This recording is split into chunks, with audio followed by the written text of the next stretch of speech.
Hello ছোট বন্ধুরা, আজ তোমাদের জন্য আছে গিরগিটি ও ব্যাঙের গল্প। এক ছিল গিরগিটি, নাম তার চ্যাপলু। আর এক ছিল ব্যাঙ, নাম ডাইডাই। দুজনেই জঙ্গলের এক কোণে ছোট একটা পুকুরের ধারে থাকত। চ্যাপলু ছিল রং বদলাতে ওস্তাদ, আর ডাইডাই ছিল খুব সরল আর ভালো মনের। একদিন সকালে চ্যাপলু একটি গাছের গুঁড়ির উপর বসে রোদ পোহাচ্ছিল। হঠাৎ সে দেখে ডাইডাই লাফিয়ে লাফিয়ে পুকুর থেকে জল ছিটিয়ে খেলছে। চ্যাপলু একটু ঈর্ষান্বিত হয়ে গেল। সে মনে মনে ভাবল, এই ব্যাঙটা তো খুব জনপ্রিয়, সবাই ওকে ভালোবাসে, আর আমাকে কেউ ডাকে না, কেউ চেনে না। কিছু একটা করতে হবে। চ্যাপলু সেই রাতেই একটি পরিকল্পনা করল। পরের দিন সে রং বদলে নিজেকে সবুজ করে ফেলল, ঠিক ডাইডাইয়ের মতো। এরপর সে পুকুরে গিয়ে ব্যাঙের মতো লাফাতে লাগল। প্রথমে অন্য প্রাণীরা বুঝতেই পারল না। গিরগিটিকে ব্যাঙ ভেবে খরগোশ, কাঠবিড়ালি, এমনকি পাখিরাও জড়ো হয়ে গেল। তারা বলল, ডাইডাই, তুমি আজ একটু অদ্ভুত লাগছ, কিন্তু দারুণ দেখাচ্ছে। চ্যাপলু মনে মনে খুব খুশি। সে ভাবল, আমি ব্যাঙ সেজে কত জনপ্রিয় হলাম। কিন্তু ডাইডাই এই দৃশ্য দেখে অবাক হয়ে গেল।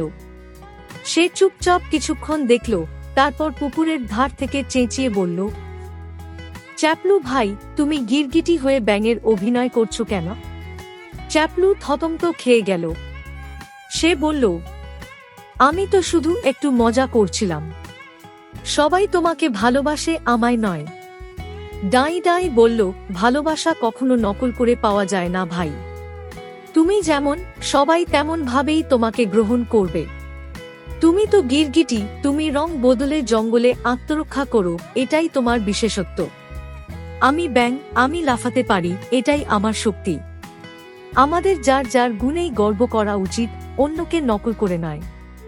চ্যাপলু একটু লজ্জা পেল। সে বুঝতে পারল, নিজের মতো থাকাই ভালো। এরপর সে নিজের আসল রঙে ফিরে এলো, আর ডাইডাইয়ের সঙ্গে সত্যিকারের বন্ধুত্ব গড়ে তুলল।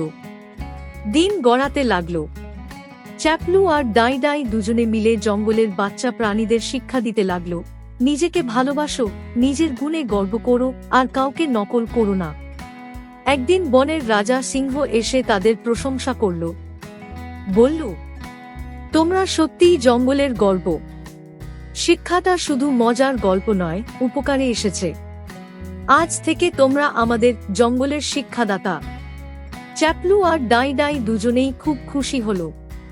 তারা বুঝল, সততা ও আত্মবিশ্বাস থাকলে যে কোনো প্রাণী জঙ্গলের মন জয় করতে পারে। এই গল্পটি আমাদের শেখায় যে, নিজের মতো হও, নিজের গুণে গর্ব করো, নকল করে কখনো প্রকৃত সম্মান পাওয়া যায় না। চ্যানেলটি অবশ্যই সাবস্ক্রাইব করুন, কারণ আর কিছুদিনের মধ্যে আসতে চলেছে আরো মজার মজার গল্প। ভিডিওটি দেখার জন্য আপনাকে অনেক ধন্যবাদ।